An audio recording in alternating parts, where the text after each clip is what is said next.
de cette histoire qui est pourtant, très, très dure et qui, marque un épisode qu'on peut rapprocher des épisodes les plus infâmes d'aujourd'hui d'ailleurs, dans ce qui est des scandales de presse, heu, vous avez l'air d'être sortis, presque rassérénés sur, sur le genre humain. C'est presque un paradoxe parce que d'un côté, il y a des gens qui se tiennent droit.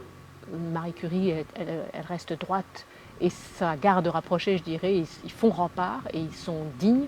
Et de l'autre côté, il y a tous les coups bas sont permis, quoi. Comment on peut sortir tonifié de ce parcours-là? Pour sortir tonifié, c'est par moments difficile parce qu'on est écœuré par la bassesse des attaques politiques et des attaques médiatiques. En même temps, j'ai assez vite relativisé en me disant mais sur Internet, les lynchages médiatiques sont effroyables, ils sont instantanés. La toile enflamme des millions de gens, quelquefois des dizaines de millions de gens au sujet de personnalités hyper célèbres. Donc, encore à cette époque-là, c'était possible d'étouffer et d'atténuer. C'est ce qui a été le cas pour Paul et Marie.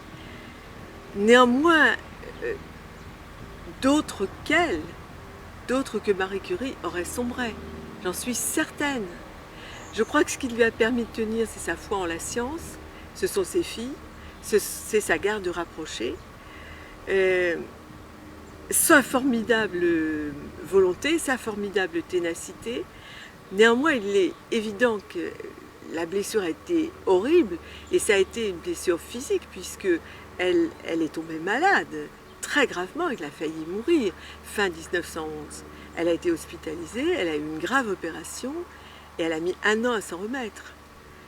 Ce qui m'a rassérénée, c'est que la leçon de cette histoire, c'est aussi que c'est le groupe qui vous aide. Si on n'a pas autour de soi quelques amis fidèles, on ne s'en sort pas.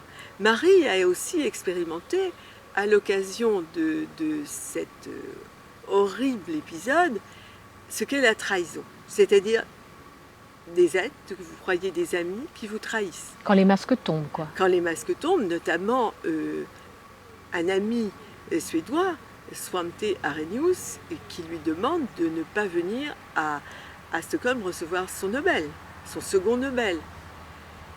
Ou d'autres amis qui vont la trahir au moment de sa candidature à l'Académie.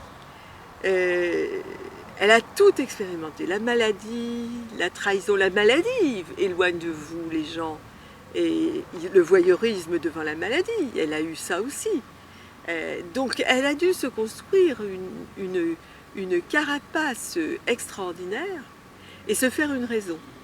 Et il y a un texte étonnant qu'elle a écrit d'ailleurs où elle dit qu'elle regarde la vie et que, un peu comme les vers à soie qui font leur travail de vers à soie, qui font de la soie, elle avait offert des vers à soie à ses filles 1 an après sa maladie.